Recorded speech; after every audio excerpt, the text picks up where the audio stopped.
तो पहले के एपिसोड में हम देखे थे कि यूजिन मास्टर ली को रूइन सैपल होने के बारे में बताता है और सू अपना तलवारबाजी का ट्रेनिंग शुरू करता है एंड वो सेकंड लेयर नेबुला को क्रैक करने में कामयाब होता है। एंड उसे कुछ फील होने के बाद वो जब देखने जाता है तो वो देखता है कि मिस्टर फेक कुछ डी रैंक क्रिमिनल से फाइट कर रहे हैं। उसके बाद से स्टोरी कंटिन्यू होता है एंड हम देखते हैं कि सू उस फाइट को दूर से देख रहा है। लेवल डी क्रिमिनल्स का ग्रुप बहुत स्ट्रॉन्ग ओपोनेंट साबित होते हैं एंड वे मिस्टर फेक के ग्रुप के ऊपर भारी पड़ते हैं। तब मिस्टर फेक अपना एबिलिटी का यूज करके उनके दो लोगों को ब्लास्ट करके उड़ा देते हैं, लेकिन तब भी उन पे इसका कोई असर नहीं पड़ता है। उसी वक्त पुलिस वहाँ पे पहुँचती है एंड वे स्मोक का फायदा उठा के वहाँ से भाग निकलते हैं। उसके बाद सू लूसिया को कहता है वहाँ से चले जाने के लिए एंड वो उन क्रिमिनल्स का पीछा करके जब वहाँ पहुँचता है तो वो देखता है कि नेटवर्क के लोग उनके बिल्डिंग को घेर लिए हैं। बिल्डिंग के अंदर उनमें से दो कहते हैं बाहर बहुत लोग हैं, हमें सरेंडर कर देना चाहिए, लेकिन उनका लीडर उनसे राजी नहीं होता है और वो उन्हें कहता है कि उनको वो वहाँ से सेफली बाहर निकालेगा। वो उन दोनों को बिल्डिंग से बाहर निकलता है एंड अपना जान बचाने के लिए उन दोनों को कवर की तरह यूज करता है।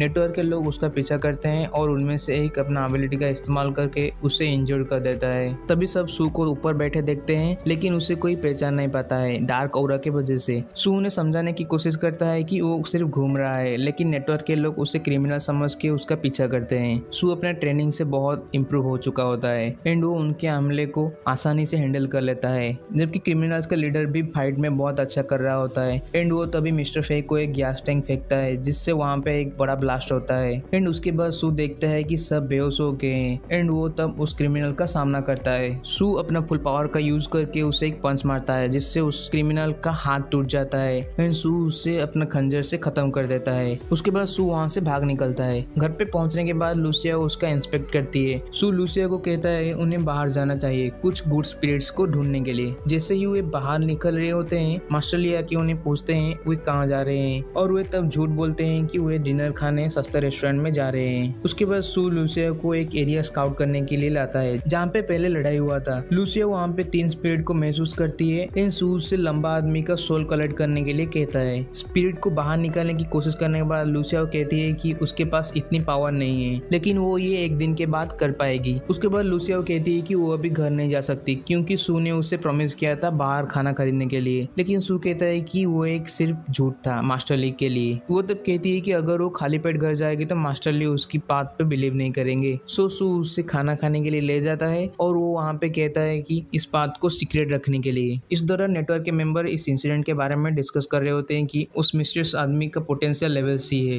वे सोचते हैं कि वो कौन हो सकता है एंड उस पे ब्लैक शैडो कवर किया है। उनमें से एक कहता है कि वो एक टीनेजर है एंड वो डेंजरस थ्रेट हो सकता है। उसके बाद हम देखते हैं कि सू का टोफू बहुत पॉपुलर हो चुका है जिसकी वजह से उसे नेगेटिव इमोशन पॉइंट्स नहीं मिल रहा है। सब टोफू सेल करने के बाद वो देखता है कि वो कुछ कस्टमरों को निराश करके कुछ पॉइंट्स निकाल सकता है। उसी रात को लूसिया एक्साइटेड होकर सू को उठाती है ये दिखाने के लिए कि वो उस डिलीवरी क्रिमिनल के स्पिरिट को एक दिन के बाद जिंदा कर लिए। वो एक्सप्लेन करती है कि वो उसे अपना एबिलिटी यूज करने के लिए कह सकती है और सू को पूछती है कि एक नमूना दिखाने के लिए। हालांकि सू उसे मना कर देता है क्योंकि उससे बहुत नुकसान हो सकता है। लूसिया उस स्पिरिट की कुछ मेमोरीज को देख पाती है और जानती है कि उसने चोरी के पैसे कहाँ छिपाया है और वो सू एंड उस चोर की आखिरी फाइट को देख लेती है एंड सू के लड़ाई के स्टाइल को कॉम्प्लीमेंट करती है। सिया उस पैसे को पाना चाहती है लेकिन सू कहता है कि उन्हें उसे पुलिस को दे देना चाहिए। लूसिया कहती है कि इससे वे घर खरीद सकते हैं। तब सू कहता है कि उन्हें घर ऐसे गलत तरीके से नहीं खरीदना है। उसके बाद वो अपनी रूम में चली जाती है और सू एक फ्लायर को देखता है जिसमें घर की कीमत लिखा होता है 2,40,000 युआन। अगले दिन क्लास पे जियांग सू को कहता है कि वीकेंड लोग बहुत दिखाई देने लगे हैं एंड सू के एक पौधे के बारे में पूछने पर वो बताता है कि एक मिस्टीरियस प्लेस है जिसका नाम है ब्लेस लैंड और उस लैंड से जो कुछ भी आएगा उसकी कीमत आसमान छूता है। ये सुन के सू को वहाँ जाने का इंटरेस्ट होने लगता है। बाद में सब स्टूडेंट्स इकट्ठा होते हैं न्यू डायरेक्टर के इनॉग्रेशन सेरेमनी को अटेंड करने के लिए। हेबली नेटवर्क का एक मेंबर जिसका नाम है ली साओ वहाँ पे पहुँचता है। जब सू से देखता है उसे तुरंत महसूस होता है कि वो एक बी लेवल अवेकनर है। तब ली साओ कुछ नोटिस करता है लेकिन वो पूछता है कि बच्चे क्लास पे ना होकर बाहर क्या कर रहे हैं। तब उसे पता चलता है कि न्यू डायरेक्टर का इनॉग्रेशन है जो वो खुद है। वो स्पीच देने के लिए जाता है एंड कहता है स्टूडेंट सब मन लगाकर पढ़ना। बाद में लिसाओ यूएन क्लास में खुद को इंट्रोड्यूस कराता है कि वो हेवनली नेटवर्क का एक मेंबर है एंड वो बी लेवल का है और वो उन्हें उस मिस्टीरियस आदमी के बारे में बताता है एंड कहता है कि अगर वे किसी ऐसे को देखते हैं तो उन्हें तुरंत इसकी इन्फॉर्मेशन देना चाहिए। वो आगे कहता है कि उस दिन से उन्हें मंथली बेसिस पे स्पिरिट स्टोन मिलेगा। मिस्टर फे तब बताते हैं कि लेवल के अनुसार सब सबको स्पिरिट स्टोन मिलेगा। क्लास खत्म होने के बाद सू जियांग को पूछता है कि कोई ब्लैक मार्केट है क्या जहाँ पे वो स्पिरिट स्टोन को बेच सकता है। सू को स्पिरिट स्टोन बेचने का सुन के जियांग इससे हैरान हो जाता है, लेकिन तब सू बताता है कि अगर वो हमेशा पैसा कमाने का चिंता करेगा तो वो ट्रेनिंग पर फोकस नहीं कर पाएगा। तब जियांग कहता है कि ये स्टोन बेचना हार्ड होगा क्योंकि ये नंबर्ड है, लेकिन इसके लिए एक ब्लैक मार्केट है। सू से दोनों स्टोन को